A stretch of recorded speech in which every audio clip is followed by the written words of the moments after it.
जो गलत कर्म किया उसका परिणाम तो मिलेगा ही मिलेगा। हाँ, तो घबराना नहीं है। तो वहां पर क्या होता है कि उसके पास तरह तरह के कस्टमर आते हैं। अब किस कस्टमर को क्या बीमारी है तो पता नहीं। जन्म लेने के बाद बच्चे को भी 24 घंटे के अंदर में हेपेटाइटिस बी का एक शॉट जरूर देना चाहिए। हेलो माय डियर्स, मैं आशा करता हूं कि आप स्वस्थ होंगे, मस्त होंगे, व्यस्त होंगे। आए बताऊंगा आपको मैं हेपेटाइटिस बी के बारे में, जो सबसे कॉमन हो रहा है आजकल, बहुत अधिक फैल रहा है बीमारी ये, और ये वर्ल्ड वाइड है, यानी पूरे दुनिया में ये फैलता है बीमारी। हेपेटाइटिस बी युवा, बूढ़ा, बच्चा सभी में ये फैल रहा है। इसके बहुत सारे कारण हैं। इस वीडियो में बताऊंगा मैं आपको कि क्या क्या इसके कारण है, क्या इसके सिम्टम्स हैं, क्या इसके इलाज होंगे, क्या इसकी प्रिवेंशन होगी।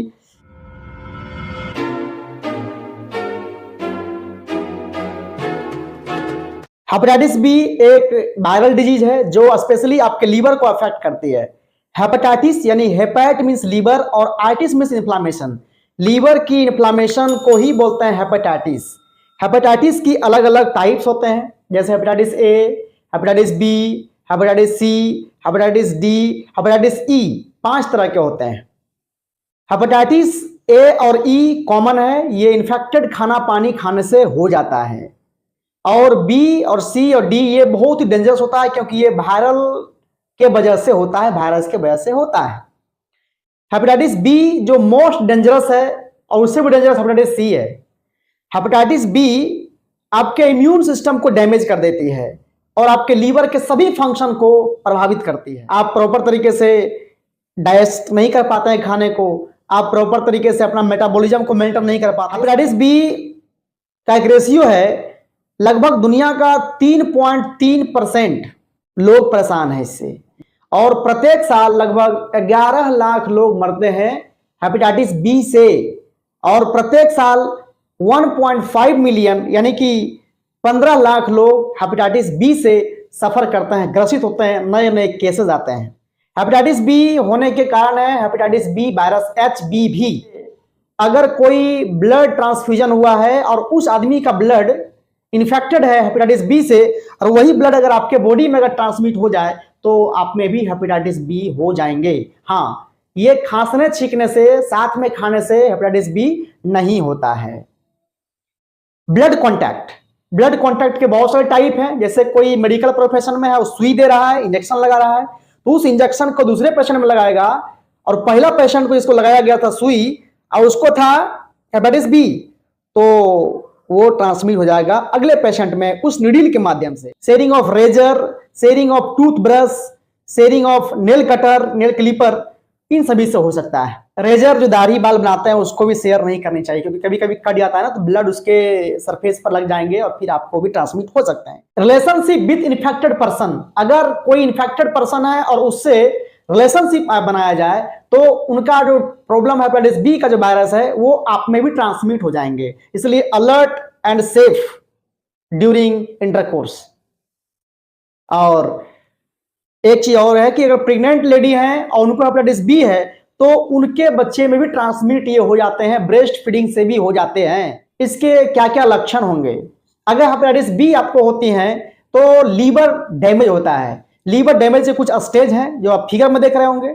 पहला, हेल्दी लीवर से फैटी लीवर बनेगा, फैटी लीवर से लीवर फाइब्रोसिस होंगे, लीवर फाइब्रोसिस के बाद में लीवर सिरोसिस बनेंगे, और लीवर सिरोसिस के बाद में लीवर कैंसर बनेगा, और जो इसकी इलाज नहीं है। हेपेटाइटिस बी में सभी हो जाते हैं। आपके इम्यून सिस्टम वीक हो जाएंगे इसमें। फीवर लगना, डार्क यूरिन कलर डार्क हो जाना, लॉस ऑफ एपेटाइट, भूख नहीं लगना, और याददाश्त क्षमता कम हो जाएंगी, ब्लर विजन धुंधला दिखाई पड़ेगा, डाइजेशन प्रॉब्लम आपको डेवलप होंगे, मे बी कॉन्स्टिपेशन हो या डायरिया हो, नोजिया, वॉमिटिंग यानी उल्टी ऐसा लगना, वॉमिटिंग ऐसा फीलिंग कर, हर्ट बर्न, छाती में दर्द रहेंगे, एब्डोमिनल पेन, पेट में दर्द रहेंगे, मोस्टली राइट साइड में, और सबसे बड़ा सिम्टम्स है इसका जॉन्डिस, यानी स्किन का कलर येलो कलर में हो जाएगा। आपका आंख का जो व्हाइट पार्ट है वो येलो दिखाई पड़ेंगे, हाथ का सरफेस येलो दिखाई पड़ेंगे। आपका यह टारगेट होना चाहिए, हेपेटाइटिस बी को हराना है और स्वस्थ भारत बनाना है। अब बताते हैं आपको स्टेज।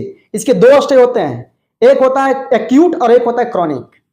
हेपेटाइटिस बी अगर एक्यूट होते हैं, मतलब कि अगर 6 मंथ में ये प्रॉब्लम्स अगर सॉल्व हो जाते हैं तो हेपेटाइटिस बी आपका ठीक हो जाता है।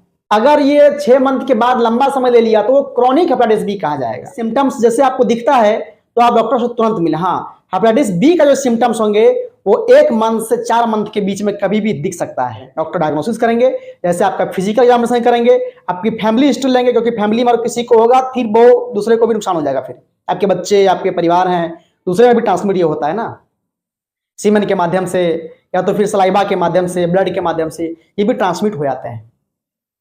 तो इसमें जांच कराएंगे हेपेटाइटिस बी, HBsAg जांच होता है। हेपेटाइटिस बी सरफेस एंटीजन कीट के माध्यम से भी होता है, ब्लड के माध्यम से भी होता है। ब्लड में हेपेटाइटिस बी वायरस का DNA चेक किया जाएगा कि वो क्या है, इसका कितना रेप्लिकेशन है। CD4 सेल काउंट होंगे इसमें। इसके अलावा CBC हो जाएंगे। इसके अलावा आपको एक अल्ट्रासाउंड लीवर का, ताकि लीवर का जो रियल स्टेप है वो देख लें। एक LFT करवा लेंगे, लीवर फंक्शन टेस्ट, ताकि लीवर का सभी पैरामीटर्स हमें पता चल जाए कि SGPT क्या है, SGOT क्या है, बिलिरुबिन क्या है, सब चेक कर लेते हैं हम लोग। तो सबसे पहले नंबर में आपको वैक्सीन यूज करना चाहिए, क्योंकि वैक्सीन ही इसका इलाज है फाइनल। जिस आदमी को नहीं हुआ है वो वैक्सीन लेना चाहिए, जिसे हो गया है उनको भी वैक्सीन के साथ में दवा और प्रिकॉशन लेना जरूरी है। अब रही बात की वैक्सीन का क्या तरीका है, तो 6 मंथ में 3 डोज देना चाहिए। इसके बाद एक बूस्टर डोज देना चाहिए। जन्म लेने के बाद बच्चे को भी 24 घंटे के अंदर में हेपेटाइटिस बी का एक शॉट जरूर देना चाहिए, और उसके बाद फिर बूस्टर डोज दे दीजिए, तो बच्चा भी इससे निश्चिंत हो जाए। दवाएं हैं जैसे एंटीवायरल ड्रग्स, हो सकता है आपको डॉक्टर चलावे अल्फा इंटरफेरॉन, इसके अलावा एसाइक्लोवीर, टेनोफोवीर, ये दवाएं हैं जो एंटीवायरल हैं, जो आपके हेपेटाइटिस बी वायरस पर ये असरदार साबित होगा। इसके अलावा आपको जो सिम्टम्स है, जैसे फीवर है तो फीवर की दवाएं, वोमिटिंग है तो वोमिटिंग की दवाएं, वीकनेस कमजोरी लग रही है तो वीकनेस की दवाएं, अगर आपको बॉडी पेन है तो बॉडी पेन की दवाएं, तो जो सिम्टम्स है उसके अकॉर्डिंग दवा डॉक्टर चलाएं। बचाव क्या करना है, खान पान को मेंटेन करें, हरी साग सब्जियां इंक्लूड करें, टेंशन तनाव नहीं लें। जो गलत कर्म किया उसका परिणाम तो मिलेगा ही मिलेगा, तो घबराना नहीं है। तो हरी साग सब्जियां, ड्राई फ्रूट शामिल करें, एक्सरसाइज करें, मॉर्निंग वॉक जरूर करें।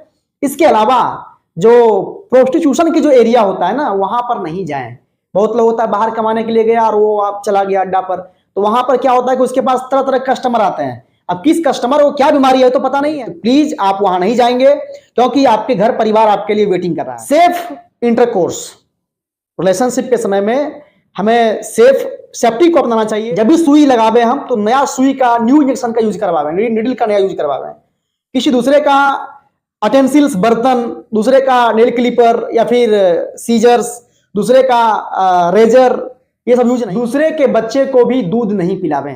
वीडियो अच्छा लगे तो लाइक कमेंट जरूर करें, चैनल को सब्सक्राइब करें और वीडियो को शेयर भी करें, ताकि दूसरा लोग को भी जानकारी मिले और गलत काम नहीं करें। आपका दिन शुभ हो, मंगलमय हो। बहुत बहुत धन्यवाद।